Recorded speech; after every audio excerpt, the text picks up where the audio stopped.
तो आदाब, नमस्कार, गुड इवनिंग, सत श्री अकाल। एक बार फिर आप तमाम लोगों का स्वागत है क्राइम तक की कहानी के इस एपिसोड में। उम्मीद है पूरी फैमिली अच्छी होगी, अपना ख्याल रख रही होगी। लेकिन उस सबमरीन या कहें उस पनडुब्बी में जो 5 लोग सवार थे वो अच्छे नहीं हैं, क्योंकि अब ऑफिशियली ये खबर आ गई है कि उन 5 की मौत हो गई है। हालांकि ये खबर है अब तक की इन्वेस्टिगेशन के हिसाब से, लेकिन उससे भी बुरी खबर ये है कि शायद ही कभी इन 5 की लाश मिल सके। यानी मौत की खबर है लेकिन लाश कभी नहीं मिल पाएगी। तो कल तक ये उम्मीद थी कि बहुत सारे लोग कोशिश कर रहे हैं, शायद कुछ करिश्मा हो जाए और ये लोग बच जाएं और मिल जाएं, लेकिन ऐसा हुआ नहीं। तो वो पनडुब्बी हादसे का शिकार हो गई। क्यों हुई, कैसे हुई, और आखिर एक टाइटैनिक के मलबा को देखने के लिए लोग इतने अपनी जान जोखिम में डालकर वहाँ तक क्यों जाते हैं? क्या उस टाइटैनिक के मलबे को ही ऊपर नहीं लाया जा सकता ताकि कहीं पर रखा जा सके और लोगों को दिखाया जा सके? एक शख्स और है जिसने इसी पनडुब्बी में टाइटैनिक का मलबा देखने के लिए 2 साल पहले सफ़र किया था। खुशकिस्मत था, वापस आ गया, और उसने भी इस सफ़र की पूरी जानकारी दी है कि एक पनडुब्बी में बैठकर टाइटैनिक के मलबे को देखना क्या होता है। और इस टाइटैनिक के मलबे को देखने के लिए जाने के लिए उस टाइटन जो पनडुब्बी है नाम की, उसमें बैठना वो कैसा तजुर्बा था। तो ये सारी चीज़ें आपके सामने हैं।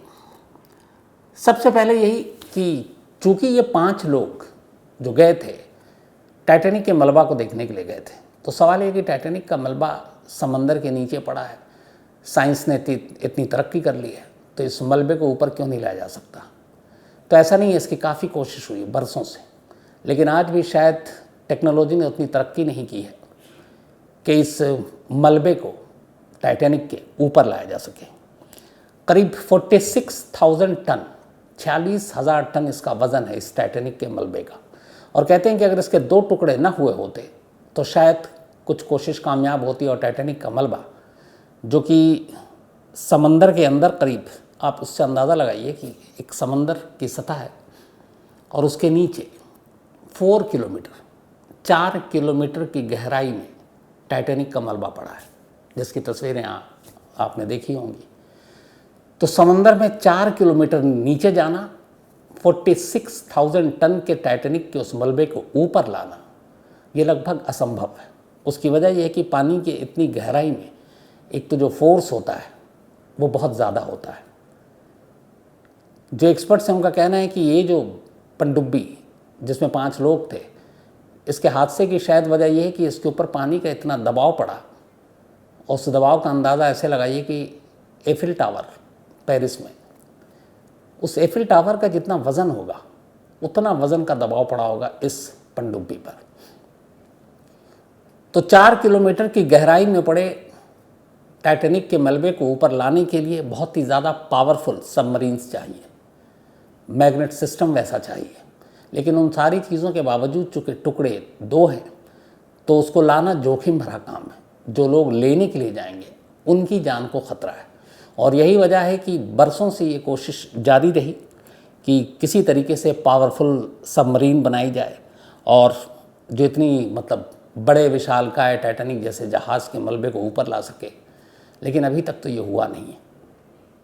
जितनी कोशिश भी नहीं की गई, इसलिए कि मालूम है कि 4 किलोमीटर के अंदर जाकर निकाल कर लाना, जो लोग जाएंगे उनकी ही जान को एक तरह से ख़तरे में डालना है। यही वजह है कि टाइटैनिक का मलबा समंदर में 4 किलोमीटर अंदर पड़ा हुआ है, वहाँ पे काफ़ी अंधेरा भी है, और उसको लाने की फ़िलहाल जब तक कुछ और नई टेक्नोलॉजी ना आ जाए, पावरफुल सबमरीन्स ना हो, ऐसी मैग्नेटिक सिस्टम ना हो, तब तक ये सिर्फ कल्पना है। और यही वजह है कि जब तक वो समंदर की आगोश में है, गोद में है नीचे, तो बहुत सारे शौकीन लोग उसके मलबे को देखने के लिए जाते हैं।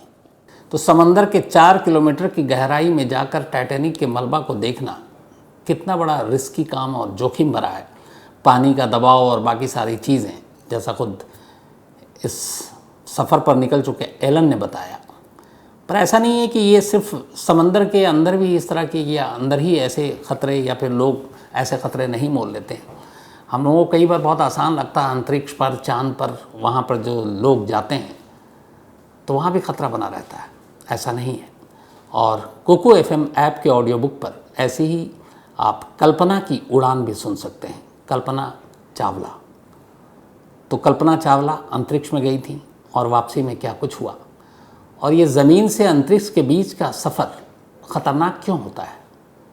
तो पूरी कहानी कुकू FM के ऑडियो बुक पर आप कल्पना की उड़ान ये सुन सकते हैं।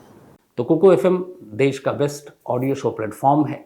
15 लाख से ज़्यादा इसके एक्टिव हिंदी पेड सब्सक्राइबर हैं। कुकू FM हर महीने 4200 घंटे के कंटेंट्स के साथ सामने आता है और इस पर 10,000 से ज़्यादा ऑडियो बुक हैं, जिसे आप कभी भी कहीं भी किसी भी ज़ुबान में सुन सकते हैं, ख़ासतौर पर हिंदी में। इसमें biography, business, crime, entertainment, politics तमाम बुक हैं। और क्राइम तक फैमिली के लिए ख़ास ऑफ़र है कुकू FM ऐप की तरफ से, और वो ऑफ़र है इस बार 50% डिस्काउंट। तो यानी आप पहले महीने के लिए सिर्फ 49 रुपीज़ में सब्सक्रिप्शन हासिल कर सकते हैं और 10,000 से भी ज़्यादा जो ऑडियो बुक का ख़जाना जहाँ चाहें जब चाहें सुन सकते हैं। और डिस्क्रिप्शन में लिंक है, तो लिंक में जाएं और क्राइम तक फैमिली के लिए क्राइम 50 कूपन कोड है, उसका इस्तेमाल करें और 50% डिस्काउंट पाएँ। 99 रुपीज़ का सब्सक्रिप्शन पहले मंथ के लिए सिर्फ 49 रुपीज़ में। पूरी टाइमलाइन के साथ आज आपको इस टाइटन की कहानी सुनाएंगे जो टाइटैनिक के मलबे तक जा रहा था। कल मैंने कहा था 8 दिन एक जगह पर, बल्कि कई जगह पर, तो 8 दिन जो है वो गलत नहीं था। कई लोगों ने कहा, मुझे भी लगा कि शायद मैं गलत हूँ। 8 घंटे का ये सफ़र होता है जब समंदर के बीच से आप नीचे जाते हैं इस पनडुब्बी में। लेकिन पूरा जो ट्रैवल है उस जगह तक जाना जहाँ पर टाइटैनिक का मलबा पड़ा हुआ है, वो इलाका जो है कनाडा के अंदर आता है। और कनाडा में भी जिस पोर्ट से ये लोग गए थे, न्यू फाउंडलैंड, वहाँ से भी ये दूर है। तो वहाँ तक ये शिप से जाते हैं, बड़े जहाज़ से। फिर वहाँ पर उस जहाज़ से इस पनडुब्बी को समंदर में उतारा जाता है, वो अलग टेक्नोलॉजी है। तो ये जो सफ़र है ये पूरा, चूँकि इसमें ब्रिटिश बिजनेसमैन थे वो पहुँचे, जो पाकिस्तानी मूल के 2 ब्रिटिश अरबपति थे, उनका बेटा वो थे, एक खोजी और एक खुद इस कंपनी के CEO और पायलट, जो एक तरह से इसको चला रहे थे।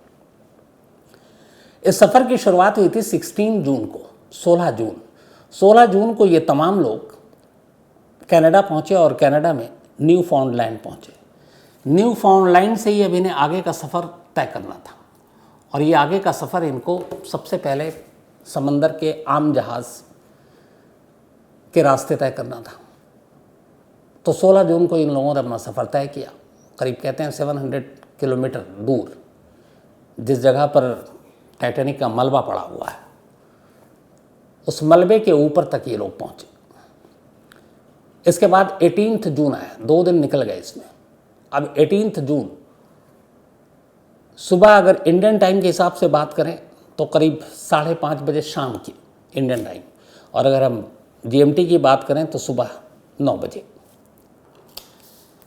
बीच समंदर में पानी के बड़े जहाज़ से इस जो पनडुब्बी थी इसको उतारा गया। इसमें ये 5 लोग बैठे।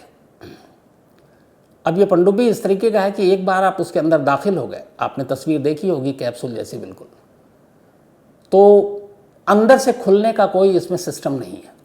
पनडुब्बी को बाहर से ही लॉक किया जाता है, और जितने भी टेक्नीशियन, इंजीनियर, वो सारे स्टाफ हैं, उन सारे लोगों ने जब ये सफ़र की शुरुआत हुई उससे पहले 5 अंदर दाखिल होते हैं। इससे पहले बहुत सारी कागजी कार्रवाई, उन सबको कागज़ पे अलग अलग बहुत सारे कागज़ों पे साइन कराए जाते हैं कि आप इस सफ़र पे जा रहे हैं, आपको ही पता है ये जोखिम भरा सफ़र है, तो इसमें कुछ भी हो सकता है, उसकी ज़िम्मेदारी आपकी, आप अपनी मर्ज़ी से जा रहे हैं। तो ये तमाम लोग उसी हिसाब से फिर साइन करते हैं और जाते हैं। तो 16 जून को सफ़र की शुरुआत हुई। 18 जून को ये उस समंदर के ऊपरी हिस्से में पहुँचे जहाँ नीचे करीब 4 किलोमीटर अंदर टाइटैनिक का मलबा है। अब इन 5 को उस पनडुब्बी में बिठाया गया। पनडुब्बी इस तरीके का है कि जिसके सारे जो लॉक सिस्टम है वो बाहर से हैं, यानी एक बार बाहर से बंद हो गया तो अंदर से आप खोल नहीं सकते। हाँ, आप संपर्क में ज़रूर रहेंगे। और जिस जहाज़ से ये पनडुब्बी नीचे उतर रही, वो ऊपर में वो जहाज़ उसी वक्त वहीं घूमता रहता है और वो कांटेक्ट में रहता है इस पनडुब्बी के नीचे, जो एक तरह से पायलट आप समझ लीजिए, जो इसको 5वां जो ऑपरेट कर रहे हैं। तो एक बार 5 पनडुब्बी के अंदर बैठ गए। इसके बाद अब पनडुब्बी को नीचे जाना है। कहते हैं कि किसी रॉकेट की जैसी लॉन्चिंग होती है इसकी, बिल्कुल ऐसा तेज़ रफ्तार। अब ये नीचे गए क्योंकि पानी का दबाव बहुत होता है। बाहर से पनडुब्बी अब बंद, अब ये खुलेगा तभी जब ये ऊपर आएंगे दोबारा। लगभग 1 घंटा 45 मिनट तक पनडुब्बी का सफ़र बिल्कुल ठीक था और इसकी पूरी चार्ट टाइम लाइन बनी हुई है। टाइम लाइन ये है कि इस पनडुब्बी को 8 घंटे क्यों लगते हैं। इस पनडुब्बी को एक बार समंदर में उतारने के बाद जब ये नीचे की तरफ जाता है तो 2 घंटे टोटल उस जो टाइटैनिक का मलबा है वहाँ तक पहुँचने में लगता है। 2 घंटे का सफ़र है। समंदर से लेकर 4 किलोमीटर नीचे की गहराई तक पहुँचना 120 मिनट लेता है। तो 2 घंटा वो, 2 घंटे के बाद जब आप उस मलबे के करीब पहुँचते हैं तो फिर वहाँ पे आपको 4 घंटे का वक्त दिया जाता है कि आप 4 घंटे उस मलबे को चारों तरफ जिधर जिधर से आप देखना चाहें, तस्वीरें लेना चाहें, आप लीजिए। क्योंकि उस पनडुब्बी में आगे की तरफ पूरा शीशे का है ताकि आपको सारा व्यू दिखाई दे। तो 2 घंटे में आप मलबे के पास पहुंचते हैं और 4 घंटे आपको दिया जाता है उस मलबे के करीब रहने का। तो आप 4 घंटे तक ये कीजिए और फिर वापसी का सफ़र 2 घंटे का। तो 2 और 2 4 और 4 घंटे मलबे के साथ कुल 8 घंटे का ये सफ़र एक्चुअल में होता है। वैसे इसमें दिन लगते हैं क्योंकि आपको अलग अलग ट्रैवल करके उस समंदर के ऊपर तक पहुंचना होता है वहाँ पे। तो पहला 2 घंटा जो इनको पहुंचना था इस पनडुब्बी को 18 जून को, तो जो GMT टाइमिंग के हिसाब से 8 AM, हमारे टाइम से शाम के 5:30, वहाँ सुबह के 8 बज रहे। सुबह के 8 बजे ये डाइव मारा, अंदर गया ये पनडुब्बी और इसको 10 बजे के करीब उस मलबे के करीब पहुंचना था टाइटैनिक। लेकिन 9:45 पे पहली बार अचानक इस पनडुब्बी का कांटेक्ट ऊपर खड़े उस जहाज़ से टूट गया। संपर्क टूटा तो ऐसा नहीं, इससे पहले भी कई बार टूटा है। तो ये होता है कि कई बार ऐसे डिस्टर्बेंस हो तो मिल जाता है, लेकिन मिला नहीं। इसके बाद अब धीरे धीरे उल्टी गिनती, उधर ऊपर परेशान लोग शुरू। जो पनडुब्बी के अंदर बैठे हैं वो कुछ नहीं कर सकते सिवाय ये कि कोई हेल्प करने के लिए आए अगर कुछ हुआ है तो, क्योंकि वो ना दरवाज़ा खोल सकते हैं ना बाहर निकल सकते हैं। तो बस ऊपर वाले जो समंदर के ऊपर जहाज़ में बैठे हैं उनकी मदद के भरोसे पर ही उस कैप्सूल नुमा चीज़ में, डब्बे में बंद पड़े हुए हैं। 1 घंटा 45 मिनट के बाद संपर्क टूटा, जोड़ने की काफ़ी कोशिश की गई, नहीं मिला। अब वहाँ की उनके अपने टाइम के हिसाब से इस पनडुब्बी को 8 घंटे के बाद, यानी कि 9 बजे ये चला था, तो करीब करीब ये लोग मान कर चल रहे थे कि 6 बजे के आसपास वापस ऊपर आना था, 5 और 6 के दरमियान। लेकिन जो एग्जैक्ट इन्होंने टाइम दिया था वो था इनके वापस आने का वहाँ पर 7 PM GMT टाइम, बल्कि 3 PM, 3 बजे। लेकिन 3 बज गए, पनडुब्बी ऊपर नहीं आई, संपर्क टूटा हुआ है। तो इन्होंने जो कैलकुलेट किया था कि 2 घंटे का नीचे का सफ़र, 4 घंटे उसको देखना है और फिर 2 घंटे वापसी का, 8 घंटे के हिसाब से इनको आ जाना था। लेकिन और सुबह ये 8 निकले थे तो 8 और 8 16। लेकिन हुआ ये कि वो लौटे ही नहीं। तो अब जब लौटे नहीं और टाइम निकल गया वो 8 घंटे वाला, तब पहली बार ऊपर खड़े जहाज़ और उनके लोगों को फिक्र हुई कि कुछ गड़बड़ है। इसी के बाद उन्होंने जो कनाडा और फिर अमेरिकन कोस्ट गार्ड को इन्फॉर्मेशन दी। इसके बाद वो लोग आए, तलाश शुरू हुई। हालांकि रात को भी तलाशी की गई लेकिन मिला नहीं। हालांकि इसी दौरान अमेरिकन कोस्ट गार्ड को उसी दिन में जिस वक्त संपर्क टूटा था एक धमाके की आवाज़ सुनाई दी थी, बट उन्हें लगा कि ये कुछ और है। पता नहीं चल पाया कि यह धमाका कैसा था। खैर उसके बाद तलाश चलती रही और आखिरकार अमेरिकन कोस्ट गार्ड को उस धमाके का जो नतीजा निकला वो अब पता चला। उन्होंने कहा कि जो अंदर वहाँ तक पहुँचे तो कहते हैं कि इसी टाइटैनिक के मलबे के करीब इस टाइटन पनडुब्बी के आगे और पीछे के 2 टुकड़े मिले, दिखाई दिए। और ये टाइटन ही है, लगभग वो कंफर्म है। फिर भी एक बार ये सारी चीज़ें बाहर निकाली जाएंगी, जांच होगी तो पुख्ता हो जाएगा। लेकिन लगभग उन्होंने, और फिर उस कंपनी ने, जिस कंपनी की ये पनडुब्बी है ओशन गेट, उन्होंने भी एक प्रेस कॉन्फ्रेंस की और अमेरिकन कोस्ट गार्ड की इस खोज के बाद ये फैसला और ये ऐलान किया कि इस पनडुब्बी में सवार तमाम लोगों की मौत हो चुकी है। क्यों हुई? जो शुरुआती रिपोर्ट आई है वो ये है कि इस पनडुब्बी में धमाका हुआ है और उस धमाके की वजह से यह हादसा हुआ। अब धमाका कौन सा है? तो उन्होंने कहा इसमें एक इम्प्लोजन हुआ। एक एक्सप्लोजन होता है और एक इम्प्लोजन होता है। एक्सप्लोजन आप सभी जानते हैं, बम ब्लास्ट जो होता है, तो जब बम फटता है तो बाहर की तरफ उसका रिएक्शन होता है, जो उसकी तीव्रता और सारी चीज़ें जो चोट पहुंचती हैं। इम्प्लोजन जो अंदर की तरफ होता है, तो अंदर की तरफ होने का मतलब ये है कि इस पनडुब्बी के अंदर कुछ ऐसी खामियां या कुछ ऐसा प्रेशर बना पानी का या बाकी चीज़ों का, या जिस चीज़ से ये पनडुब्बी बना है, फाइबर और टाइटेनियम को मिलाकर, उसमें कुछ ऐसी टेक्निकल फॉल्ट रह गई। और इसी वजह से उनका ये भी कहना है कि ये जो इम्प्लोजन हुआ है, जो धमाका हुआ है, सेकंड भर के अंदर हुआ है। और बहुत मुमकिन है कि जब 1 घंटा और 45 मिनट के बाद ये संपर्क टूटा तो शायद उसी वक्त धमाका हुआ। तो आगे का हिस्सा टाइटन का और पीछे का ये देखे जाने की बात कही है अमेरिकन कोस्ट गार्ड ने, और ये पुख्ता हो गया है कि इस जो पनडुब्बी में सवार लोग थे उनमें से अब कोई ज़िंदा नहीं है। लेकिन इससे भी बुरी खबर ये है कि उनका कहना है कि शायद अब इनकी लाश कभी नहीं मिल पाएगी। हालांकि अभी कोशिश जारी है, लेकिन लाश शायद ही कभी मिल पाए। अब ये जो इसमें 5 लोग सवार थे, और उससे भी बड़ी बात यह कि इसी टाइटन में 2021 में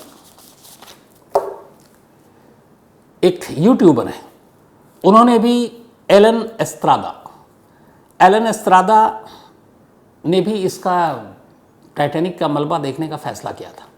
उनके दिमाग में ये बात तब आई जब 2020 में कोरोना आया, तो उन्हें लगा कि कुछ अलग करना चाहिए। बड़ा इधर उधर उन्होंने ढूंढा, फिर अचानक मुझे पता चला कि एक इस तरीके से टूरिस्ट को ले जाते हैं, ओशन गेट कंपनी है और ये कनाडा में है, वहाँ से आप जाइए और फिर आप देख कर आइए। तो कहा कि इससे अच्छा क्या होगा, और तो उन्होंने फिर अपनी कोशिश शुरू की, लेकिन फिर पता चला कि पैसे बड़े महंगे हैं। तो उस वक्त इनसे करीब 2 साल पहले 1 या 1.5 करोड़ रुपए के करीब चार्ज किया गया। बहुत सारे पेपर पे दस्तखत कराया गया, बताया गया कि ये जोखिम में आपकी जान भी जा सकती है। तब एलन ने कहा था कि तो प्लेन में बैठने में भी हो सकता है, या कहीं में भी आजकल क्या मतलब सड़क पे ही रोड एक्सीडेंट में लोग मर जाते हैं।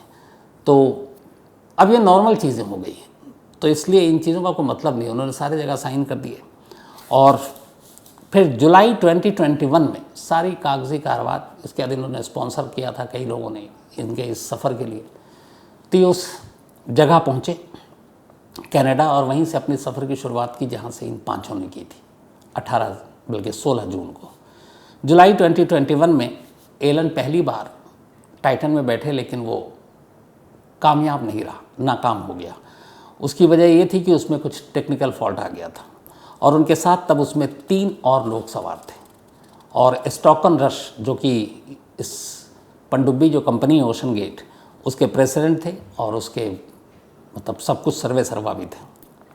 तो तकनीकी समस्याओं की वजह से जुलाई 2021 में एलन का पहला ये सफ़र नाकाम रहा।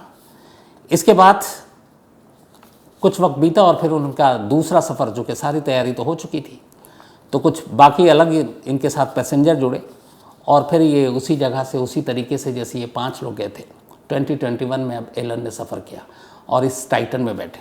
उनसे पूछा गया था कि इस टाइटन में बैठने का अनुभव कैसा है, तो कहा था ऐसा लग रहा है जैसे किसी बंद कैप्सूल में बैठे हैं। तो आपको कैसा लगेगा, अंदर कुछ नहीं है, बैठने के लिए भी जगह नहीं है, बस आपको फर्श पर टिका के अपना रखना है और बैठना है, और स्क्रीन लगा हुआ है, एक पायलट है और वो आप सारी चीज़ें देख रहे हैं। लेकिन हाँ, जब लॉन्च हुआ, जब उनको समुद्र में उतारा गया, तो ऐसा लगा था, उनका कहना था कि जैसे किसी मिसाइल के लॉन्च होने पर जो रिएक्शन होता है। तो बोले कि जब हम लोग बैठे हुए थे कैप्सूल में, अपना अनुभव बताया, तो हम सबको पता था, जो लोग इतने पैसे देकर यहाँ आए थे, कि हम किस सफ़र पे निकले और कुछ भी हो सकता है। और फिर उन्हें पहले से ही ब्रीफ किया गया था कि इस कैप्सूल का दरवाज़ा किसी भी इमरजेंसी की सूरत में खुल ही नहीं सकता। उन 8 घंटों के दौरान 2 घंटा आपको पहुँचने में मलबे तक, 4 घंटा वहाँ रुकना है, और 2 घंटा फिर वापसी में।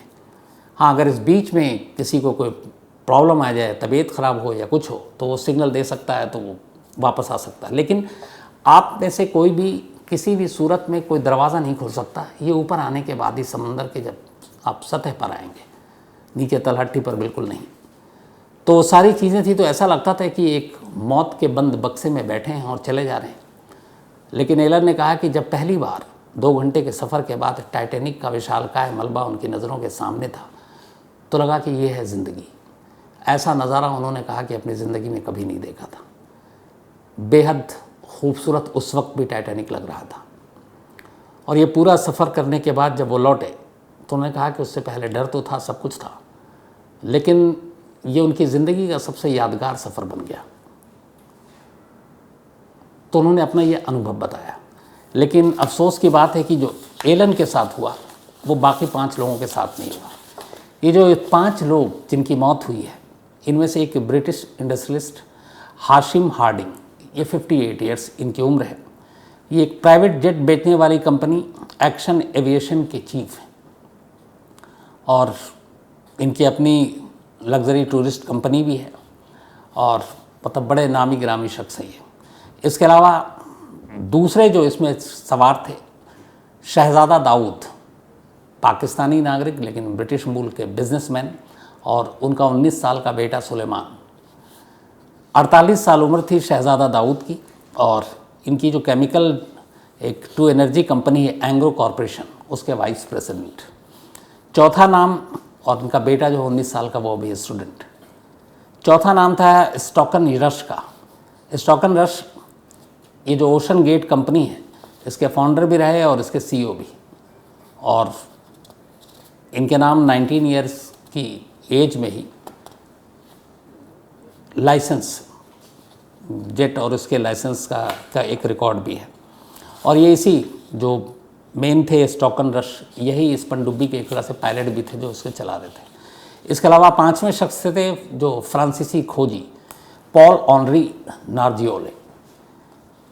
इनका शौक़ यही था ऐसी ऐसी चीज़ों को ढूंढना, निकालना, और ये पहले फ्रेंच नेवी में थे और पहली बार 1987 में टाइटैनिक का मलबा देखने के लिए समंदर में उतरे थे और देख भी चुके थे। लेकिन वही होता है कि ऐसे लोग जो ऐसी चीज़ों का शौक़ रखते हैं फिर वो पीछे नहीं मुड़ते हैं। कहते हैं कि वो ये इकलौते ऐसे शख्स थे पॉल ऑनरी, जो कि समुद्र के खोजी वैज्ञानिक, ये करीब 35 बार इस टाइटैनिक के मलबे तक पहुंचे थे। तो अब जो टीम है वो इसके ये कहना है कि इस जो पूरा पनडुब्बी है इसकी छोटी से छोटी चीज़ें वहाँ से निकाल कर लाना पड़ेगा ताकि उसकी जांच की जा सके और उसके बाद पता चलेगा कि इस हादसे की असली वजह क्या है। हालांकि इसमें यह भी था कि जांच कौन करेगा, क्योंकि जो एरिया था वो कनाडा के अंडर में है। लेकिन शुरुआत से जिस तरीके से इसको लीड कर रही थी खोजने के लिए वो अमेरिकन कोस्ट गार्ड, तो उम्मीद है अमेरिकन कोस्ट गार्ड और साथ में कैनेडियन बाकी देश भी इसमें मदद कर सकते हैं। तो अब पूरी चीज़ ये है कि इस पनडुब्बी के हादसे की असली वजह क्या है ये जानना बहुत ज़रूरी है, ताकि आने वाले वक्त में अगर कोई गलतियाँ हैं तो इसको सुधारा जा सके। लेकिन क्या इस एक हादसे से टाइटैनिक के मलबे को देखने का शौक़ रखने वाले लोगों के दिल या दिमाग पर कोई असर पड़ेगा? कई एक्सपर्ट से पूछा गया, लोगों का जवाब था शायद नहीं। इस दुनिया में ऐसे बहुत सारे जुनूनी लोग हैं जो इस तरह के ख़तरे, रिस्क के साथ ऐसी एडवेंचरस सफ़र पर निकलने को बेताब रहते हैं। तो ये एक अफसोसनाक हादसा था, लेकिन हाँ, इस ओशन गेट कंपनी को इससे धक्का लगा। कहते हैं ओशन गेट कंपनी को इससे बहुत बड़ा नुकसान भी हुआ, इस इन्वेस्टिगेशन के ख़र्चे को लेकर, इस पनडुब्बी के बर्बाद होने को लेकर, क्योंकि वो काफ़ी कॉस्टली था।